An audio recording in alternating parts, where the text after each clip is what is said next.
علماء المسلمين أول المؤسسين لكل العلم. بسم الله الرحمن الرحيم. الحمد لله رب العالمين، ثم الصلاة والسلام على رسول الله وعلى آله وصحبه أجمعين. waxaan rabaa inaan halkan ka caddeeyo arrin labadan beri ama dhowrkan beri social mediaha aada u wareegeysay ee ku saabsan caafimaadka iyo badqabka fadiilad sheekhina sheekh maxamed umal.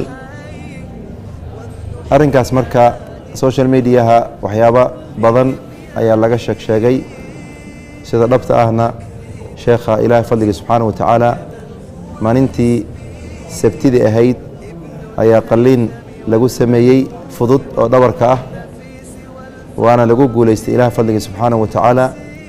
sheekhu wuu caafimaad qabaa, danihiisuu qabsadaa, waxaba yaraatee culays ah u qabana lama arko.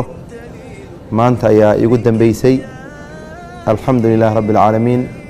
ducadii muslimiinta ay u soo ducaynayeen ilaahi subxana wa tacala wuu aqbalay. marka sheekha ku bishaaraysto inuu caafimaad qabo, in qalliinka yara oo khafiifka ah lagu guulaystay.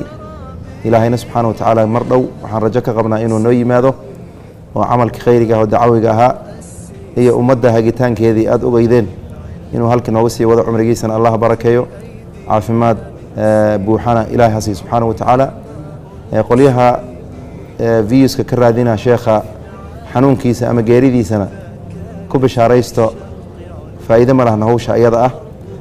sheekhana insha allahu tacaala wuu nabad qabaa, wuuna bad qabaa. qofkii ay dhibaysa sheekh noloshiisa isaga laftarkiisa ma noolaan doono, laakiin sheekh wuu nool yahay, wuuna caafimaad qabaa bifadli illahi caza wajal. marka dhammaanteen aan usoo ducayna, inta xanuunsana muslimiintana ilaah subxana wa taala caafiyo, inta dhimatayna allah u naxariisto, inta lunsan oo dadka xanuunkooda iyo geeridooda views ka raadin allah soo hanuuniyo. hada wallahu aclam.